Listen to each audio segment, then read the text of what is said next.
اللہ علیہ وآلہ وسلم کی ولادت باسعادت پر ایمان افروز بیان الحمدللہ رب العالمین والصلاة والسلام علی سید الانبیاء والمرسلین۔ عظیم تحفہ ملا جو قیامت تک کے لیے ہدایت و رحمت ہے۔ جی ہاں، میں بات کر رہا ہوں ہمارے آقا سرور کائنات شفیع روز جزا حضرت محمد مصطفیٰ صلی اللہ علیہ وآلہ وسلم کی۔ رسول اکرم صلی اللہ علیہ وآلہ وسلم کی ولادت ربیع الاول عام الفیل کو مکہ مکر میں ہوئی۔ یہ وہی سال تھا جب یمن کا بادشاہ ابرہہ اپنی فوج کے ساتھ خانہ کعبہ کو گرانے کے ارادے سے آیا تھا، لیکن اللہ تعالیٰ نے ابابیلوں کے ذریعے اسے ہلاک کر دیا اور اپنا گھر محفوظ فرمایا۔ گویا دنیا کو پیغام دیا گیا کہ بہت ہستی کی آمد ہونے والی ہے جو کعبہ ہین ہے، بلکہ پوری کائنات کے لیے رحمت ثابت ہوگی۔ آپ صلی اللہ علیہ وآلہ وسلم بنو ہاشم جی سے مزاور شریف خاندان میں پیدا ہوئے۔ آپ کے والد حضرت عبداللہ ولادت سے پہلے وفات پا گئے تھے اور والد حضرت آمنہ نے اپنی گود میں آپ کو پروان چڑھایا۔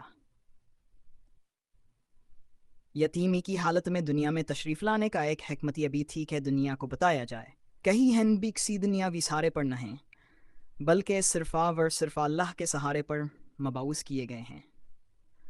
آپ صلی اللہ علیہ وآلہ وسلم کی پیدائش کے وقت کائنات میں عجیب و غریب نشانیاں ظاہر ہوئیں۔ تاریخ میں لکھا ہے کہ فارس کے محلات ہل گئے، آتش کدہ فارس سبج گیا جو ہزاروں سال سے جل رہا تھا، اور ساوہ کی جھیل خشک ہو گئی۔ یہ سباس بات کا اعلان تھا کہ باطل کے اندھے مٹ۔ آپ کا نام محمد رکھا گیا، جس کے معنی ہیں جس کی بار بار تعریف کی جائے، اور واقعی آج تک کوئی ہستی ایسی نہیں جس کی تعریف دنیا میں محمد مصطفیٰ صلی اللہ علیہ وآلہ وسلم کی طرح کی گئی ہو۔ میرے عزیزو، آپ کی ولادت تو صرف ایک بچے کی ولادت نہیں تھی، بلکہ یوں ہدن تھا جیسے دنیا کو امید کی کرن ملی۔ لوگ جہالت میں ڈوبے ہوئے تھے، عورتوں کو حقارت سے زندہ درگور کر دیا تھا، ظلم و بربریت کارج تھا، طاقتور کمزور کو کھا جاتا تھا، اور انسان کا دشمن بنا ہوا تھا۔ لیکن نبی کریم صلی اللہ علیہ وآلہ وسلم تشریف لائے اور پوری انسانیت کو عزت دی۔ غلام کو آزادی ملی، عورت کو مقام ملا، یتیم کو سہارا ملا، اور مظلوم کو انصاف ملا۔ رسول اللہ صلی اللہ علیہ وآلہ وسلم کی ولادت سے لے کر بچپن، جوانی اور پھر نبوت تک کی زندگی پاکیزگی، صداقت اور امانت سے بھری ہوئی تھی۔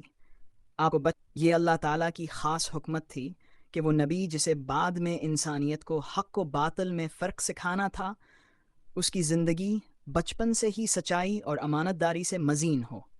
میرے بھائیوں، آج جب ہم حضور صلی اللہ علیہ وآلہ وسلم کی ولادت باسعادت کا ذکر کرتے ہیں تو یہ محض ایک تاریخی واقعہ بیان کرنا نہیں ہے، بلکہ ہمیں یہ سوچنا چاہیے کہ کیا ہم نے واقعی یا اپنی زندگیوں کو حضور صلی اللہ علیہ وآلہ وسلم کی تعلیمات کے مطابق ڈھالا ہے؟ کیا ہم صادق ہیں؟ کیا ہم امین ہیں؟ کیا ہم رحمدلہ ہیں؟